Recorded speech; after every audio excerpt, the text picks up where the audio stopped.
Nasa linya ngayon si Minority Senator Erwin Tulfo. Girl? Magandang umaga po, Senator.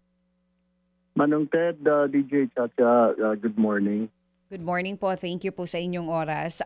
Sir, last week ang minority nag-walk out. Kahapon, ano po bang pwede natin itawag doon? Boycott po ba yung ginawa sa inyo ng majority group ng senators natin? There's a big difference kasi DJ Chacha, Manong Ted. Kasi yung walkout namin last week ay dahil pinipilit po nila violation po ng rules. Ang rules po kasi gusto po nila, balikan ko lang quickly, ang gusto nila mangyari, pwede magbotohan online, hindi na mag-attend si Senador sa session, bagkos online na lang, kahit saan man siya. Eh, kailangan po pagdebatihan muna yun. If we introduce a new rule, dapat po may discussion, may debate. Hindi po, ang gusto po ni SP Cayetano, let's divide the House right away and vote. Eh, lamang po sila ng mga oras na yun. And the only way to stop that was walk out.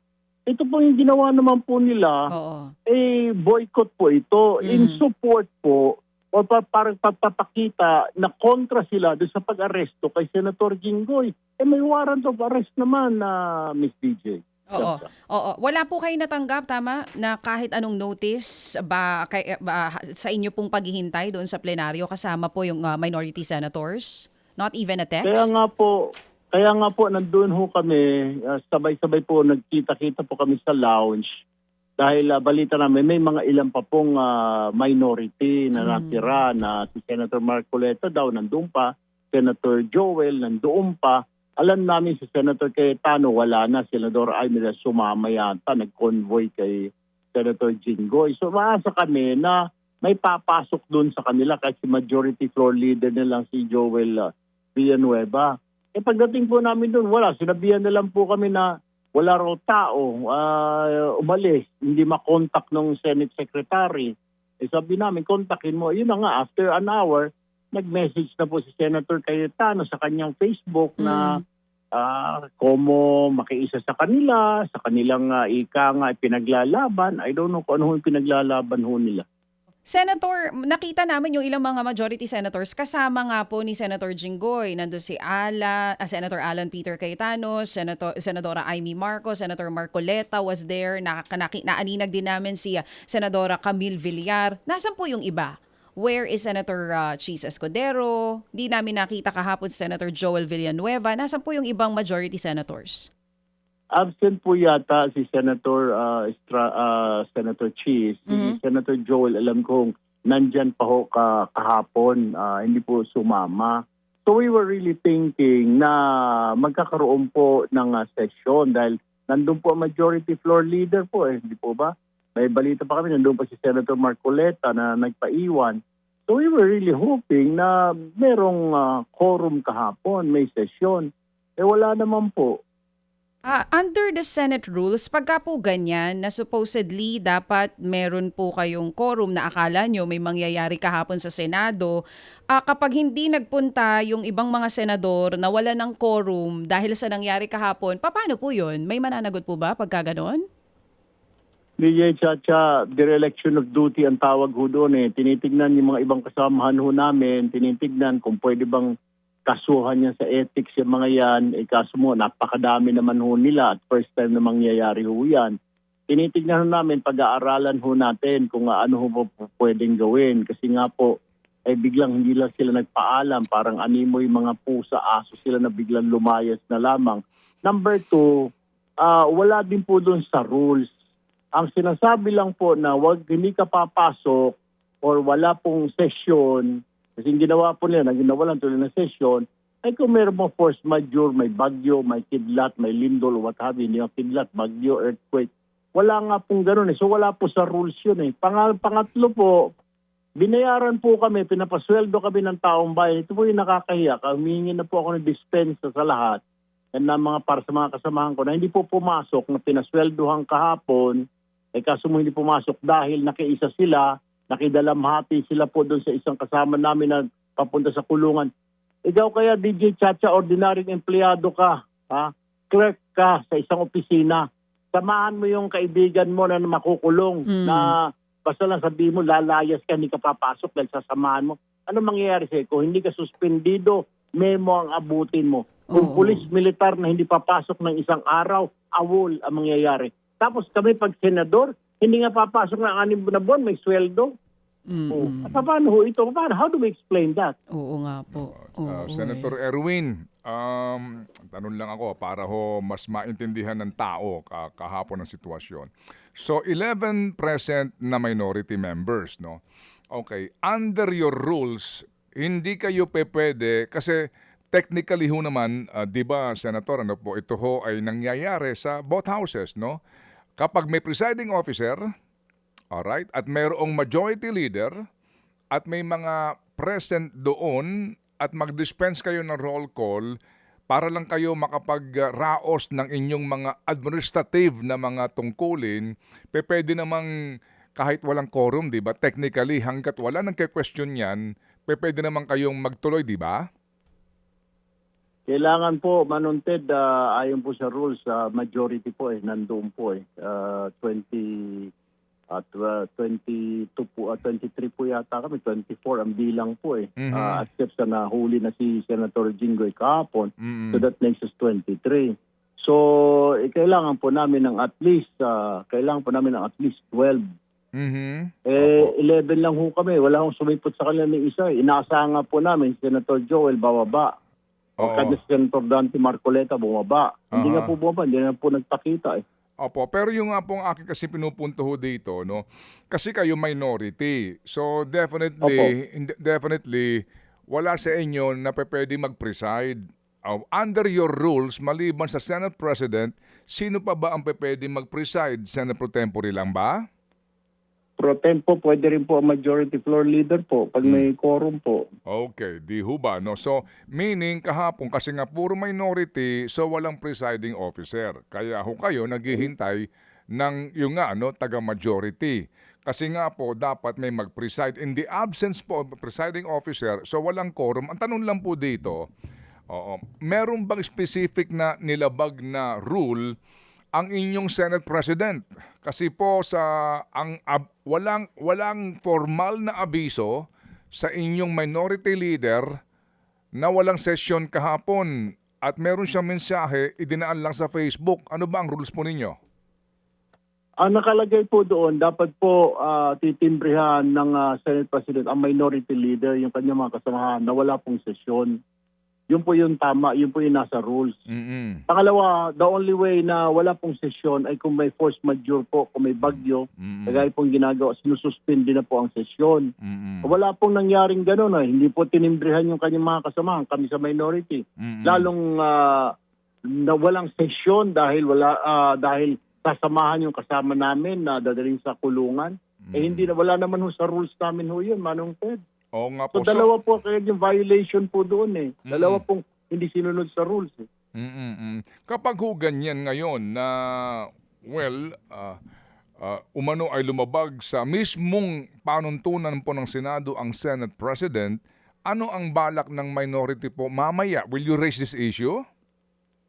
Opo, kagabi po, medyo late na ho kasi na-tackle ho yan. Ano ho bang gagawin? Pwede bang erase yan, dalhin po sa Ethics Committee? Unfortunately, siyempre sila din po mag-head naman ng ethics. Paano ho yan? I mean, may mag-file po na civilian, individual na tagalabas. Kaso mo nga, pakikita ho nun nyo, sila kung may hawak ng Ethics Committee. Definitely, hindi po nila ibibigay sa minority po yan. Sa sitwasyon po ngayon, sir, no, na kami po, for the record lang tumawag na ho kami kay Senator Alan Peter Cayetano para po sa kaukulang panayam at sa mga majority senators po, pero kami hindi pinagbibigyan po sa panayam, just on record po yan. Ngayon, ngayon po kasi may mga panawagan na, no, na sa Senado na umayos na, kayo, no, kayo as an institution.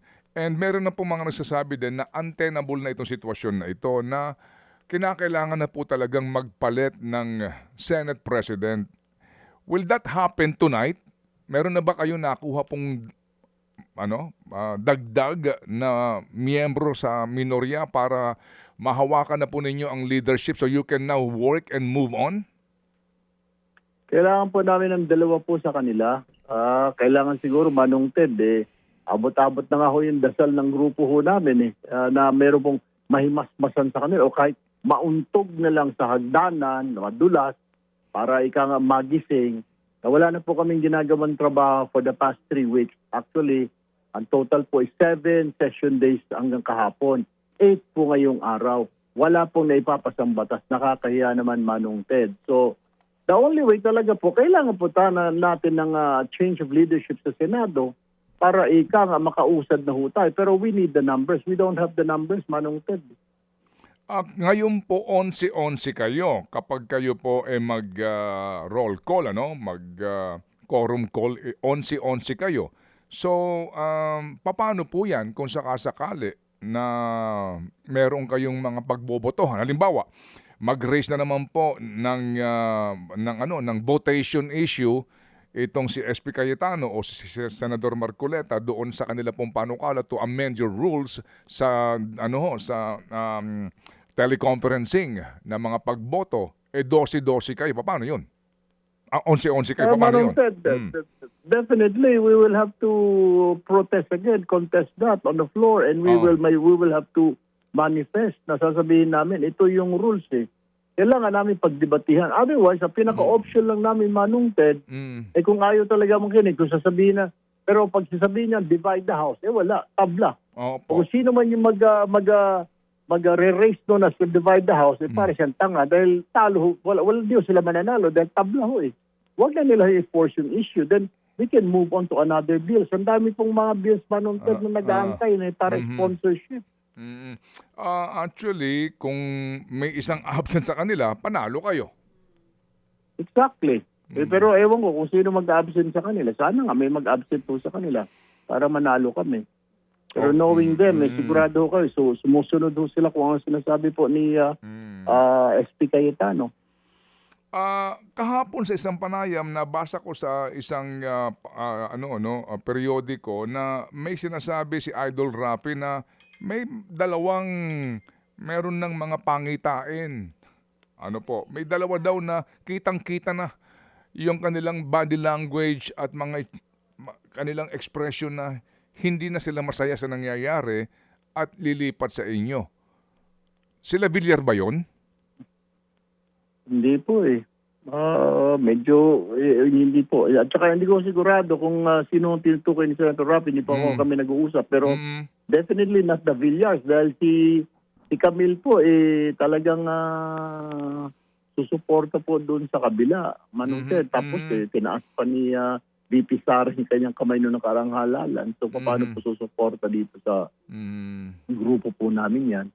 Okay, sige. So mamaya baka po magkaroon na ng acknowledgement sa plenary yung sagot nitong si VP Sara sa impeachment complaint. Ano bang balita? Kasi kapag huba ganun, appreciation, acknowledging itong receipt na ito and then giving the prosecutors 5 days to respond, yan ba kinakailangan mag-convene na naman kayo into kumbaga impeachment court? Yan nga po ang problema, Manong Ted. Wala po kami presiding officer. Nasaan po yung presiding officer ho natin?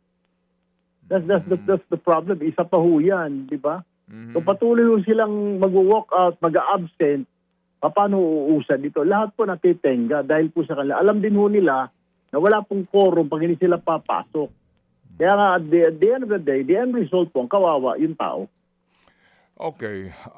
24 minus 2, 22. Dito ho ba ang magiging bilangan ng quorum 24 pa din o 22 na warm bodies on the floor? 22 na po kasi nawala na po yung dalawa. Yung isa hindi na mapagkitaan. Yung isa inaresto po ngayon ay inaresto kahapon. So 22 po ang bilang dyan. Hahatiin po yan para makuha po yung majority. Yung kalahati plus 1. Okay, sige. So, 13, no? Opo, yun pong kailangan Manong Ted Opo, 13 talaga. Anyway, sige po. Sir, sorry po, no? Kasi ultimo po, inyo na bang nabasa yung statement ng mga kaanak ng mga dating senador? Statement po ng iba't ibang mga academe organizations. Sila po dismayado po sila at damay kayo ang buong institusyon. Hindi na ho maitatanggi pa. Ang ibang tao po, ang tingin nga po, parang nakakawalan na po ng respeto, nauubos na po yung pasensya ng iba, ang iba po nanggigigil na kung ano na po sinasabi. Ano po ang inyong reaksyon doon, Senator Erwin? Totoo naman po yun. Hindi ko sila masisi na instead of working legislate laws, wala po nagawa. Tingnan lang ho ninyo. So may problema po talaga sa grupo namin ho ngayon.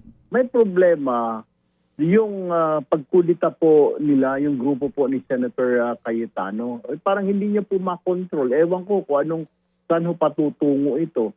Dahil nung nagkudita naman po si Soto from Jesus Cordero, after 2 days, may mga committees na po, may mga hearing na. Ito ngayon, 3 weeks na po, magti 3 weeks, wala hong nangyayari dahil inatupag namin yung pag-aresto kay Bato, papigilan yung pag-aresto, pagkatapos inatake yung Senado, pagkatapos yung yung bagbotohan online. Wala, imbis na ho pag-usapan, Manong Ted, DJ Chacha, yung tungkol po sa mga batas, mga panukalang batas para sa mga kababayan natin, para sa tao. Hindi po inuna yung mga batas, yung mga problema na mga interest ng grupo, ng political parties, interest ng kanilang amo, kung ano man yan, interest ng mga negosyo, Manong Ted. So yung pinoprotektan, obvious naman mo, masking bali-baligtarin mo, sabihin man nila, rules na ganito, rules na gano'n. Bottom line, Manong Ted, inuuna po nila yung mga personal interest, business interest, family interest, political interest, protect someone. Yun po yung inuna. Yun lang po, real talk lang po tayo. Doon po napunta ho lahat ito . Okay. So, Senator, mamaya ba, anong inyong tansya? Meron na kayang maging change dito? Meron na kayang lumipat sa inyo? Ano ho bang usap-usapan? Kung mamarapati lang po ninyo. Sana po may mahimasmasan. Yun lang po ang inaantay ho namin. At kinukumbinsa naman ho, normal po yung mag-uusap. Kasi nga, may iba nagtataka daw, ba't may mga kumakausap sa kanila, para naman nila niloloko ang taong bayan. Normal naman ho yun pag may kudeta, kakausapin yung kaibigan mo, barkada mo, naiwan sa majority or nandoon sa minority, kakausapin ka, pare, dito na tayo, okay naman dito. Yun ang mga pinag-uusapan. Sinasabi nila na kinakausap sila, normal ho yun. Doon sa mga hindi ho nakakaalam. Ako din nga ho . Ngayon ko lang alam na pwede palang pagkausapin mo yung barkada mo na naiwan sa kabila para lumipat, para tumawid.